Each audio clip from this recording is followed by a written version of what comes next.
Nouvelle rétrospective en ce mois de mai, ce qui fait toujours débat, c'est la réforme des rythmes scolaires. La nouvelle mouture présentée par le ministre de l'Éducation, Benoît Hamon, a reçu un avis négatif du Conseil supérieur de l'éducation et certaines mairies n'hésitent pas à braver la loi et décréter qu'elles ne mettront pas en place la réforme en septembre. C'est le cas de la ville de Plaisir. Finalement, la réforme s'appliquera, mais les temps d'activité seront plus des temps de garderie.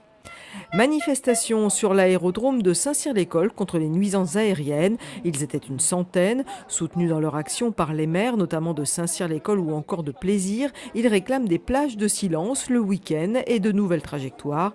La Direction générale de l'aviation civile devait réunir une commission consultative avant l'été. Culture, maintenant, mi-mai, se tenait à Paris la finale du trophée d'impro culture et diversité. Parmi les 5 villes participantes, les collégiens de Trappes défendaient leur commune pour la 4e année. Une finale marquée par la présence inattendue du président de la République, François Hollande, venu saluer l'action du théâtre d'impro qui permet la création tout autant que la discipline. Le dépôt de bus du réseau Phébus bloqué pendant 2 semaines à Versailles. Les conducteurs dénonçaient leurs conditions de travail, pas de discussion avec leur direction. Mercredi 21 mai, le tribunal administratif de Versailles ordonnait l'arrêt du blocage du dépôt de bus par les grévistes. Le dialogue pourra reprendre. En mai, ce sont les élections européennes. Dans les Yvelines, un peu plus de 45% des électeurs se sont déplacés aux urnes. Des élections marquées par une forte progression du Front National, 17%, qui se positionne comme deuxième parti du département derrière l'UMP, 24%. Le PS réalise 11,89% des voix. En 2009, le Parti socialiste et la liste d'Harlem Désir avaient totalisé 11,60% des suffrages. Grand perdant de ces élections, Europe Écologie Les Verts, qui dépasse les 7% pour ce scrutin, là où le parti réalisait près de 20% 5 ans auparavant.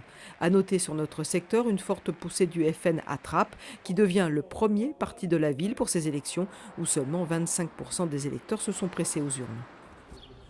L'hôpital privé de l'Ouest parisien fait peau neuve. À Trappes, l'établissement a inauguré sa nouvelle extension ainsi que la rénovation de son ancien bâtiment.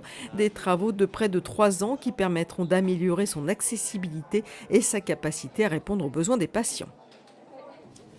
Près d'1 an après ce contrôle d'identité auquel il s'était interposé et qui avait provoqué plusieurs nuits de violence dans les rues de Trappes, Michael Kiri a été condamné par la cour d'appel de Versailles à 3 mois de prison avec sursis. Enfin, une piste de ski à Elancourt, peut-être. La communauté d'agglomération de Saint-Quentin en Yvelines y pense. Une partie de la population, riverains et écologistes, en fait des cauchemars. Le projet en est pour l'instant au stade de la réunion publique, dont la première s'est tenue le 3 juillet dans la commune.